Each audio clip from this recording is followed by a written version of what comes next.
ശാന്തി ഭവന്തു.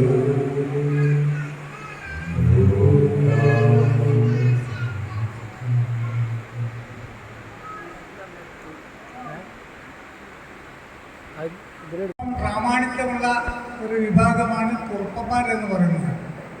ആ കുറുപ്പന്മാരിൽ തന്നെ ചെമ്മശ്ശേരി കുറുപ്പ് എന്ന് പറയുന്ന വിഭാഗം അതിലും ഒരല്പം തലപ്പൊക്കെയുള്ള ആൾക്കാരാണ്. ആ ദുരഭിമാനമൊക്കെ കുറച്ചൊക്കെ നമ്മൾ കയ്യിൽ ഓരോരുത്തരെയും കൈമുതലായിട്ടുണ്ട്. അത് അങ്ങനെ പോട്ടെ. അപ്പോൾ ഈ തറവാട്ടിനെ പറ്റി നമ്മൾ പറയുകയാണെങ്കിൽ ഈ കുറുപ്പന്മാർ സാധാരണ കോഴിക്കോട് താലൂക്കിലൊക്കെ വളരെ അപൂർവമാണ്. കടത്തനാട് പിന്നെ ആ ഭാഗങ്ങളിൽ മറ്റേ കുറുപ്പനാട് ആ വയലിൻ്റെ താഴ്വരയിൽ ഒരു കുന്നിൻ്റെ താഴ്വരയിലായിട്ടാണ് ഈ ഒരു നാലുകെട്ടോട് കൂടിയിട്ടുള്ള വലിയ അതിപുരാതനമായിട്ടുള്ള ഒരു വീടും പിന്നെ 14 കളരിക്ക് ആശാന്മാരായിട്ടാണ്, 1 2 അല്ല.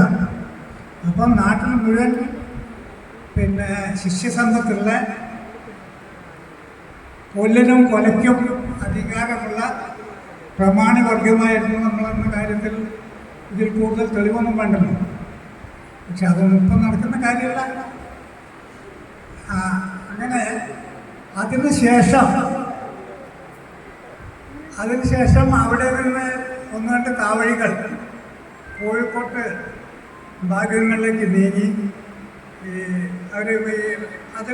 അവരെത്തിപ്പെട്ട ഒരു പ്രധാന കേന്ദ്രം പനാത്ത് എന്ന് പറഞ്ഞ കുടുംബമാണ്. അവിടെ അവർ വന്നു ചേരുകയും അവിടെ കളരി ഒക്കെ സ്ഥാപിച്ച് വളരെ പ്രാമാണികമായിട്ട് താമസിക്കുകയും ഒക്കെ ചെയ്തു.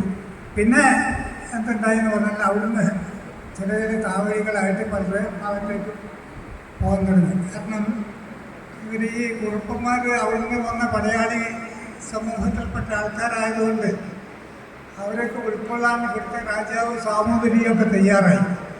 അവർക്ക് ചില സ്ഥാനമാനങ്ങളൊക്കെ കൊടുത്തു, പിന്നെ പറമ്പുകളും പാടങ്ങളും ഒക്കെ അവർക്ക് ചാർത്തി കൊടുത്തു. അങ്ങനെ അതിൽ നല്ലൊരു വിഭാഗം ഈ കോട്ടുകുളി ഭാഗങ്ങളിലൊക്കെയാണ്. അവിടെയുള്ള ഒരു പ്രഗത്ഭ തറവാടാണ് പനാത്ത് തറവാടെന്ന് പറയുന്നത്. അവിടെ ഒരു കളരിക്കൽ ഭഗവതി ക്ഷേത്രമൊക്കെ ഉണ്ട്. എന്നെ സംബന്ധിച്ചിടത്തോളം അതിനെപ്പറ്റിയൊന്നും അറിയില്ലായിരുന്നു. ഏതാണ്ട് ഒരു 15 കൊല്ലം മുമ്പ് വടകശ്ശേരി ശാന്തകുമാരിയുടെ ഒരു സ്പെഷ്യൽ പൂജ അവിടെ അറേഞ്ച് ചെയ്തിരുന്നു. ആ വിവരം നമ്മളോട് പറഞ്ഞു, നമ്മളതിന് സംബന്ധിക്കണമെന്ന് പറഞ്ഞു. ഞാൻ അവിടെ പോയി.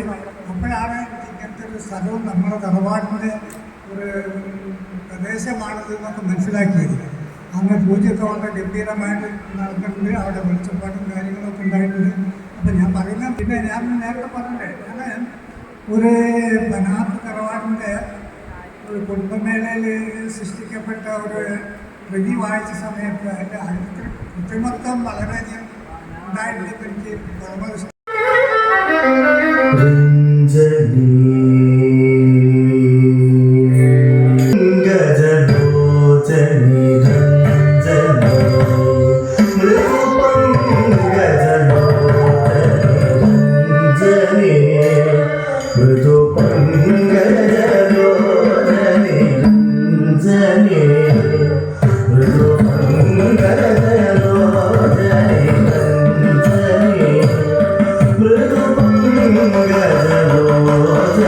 Thank you.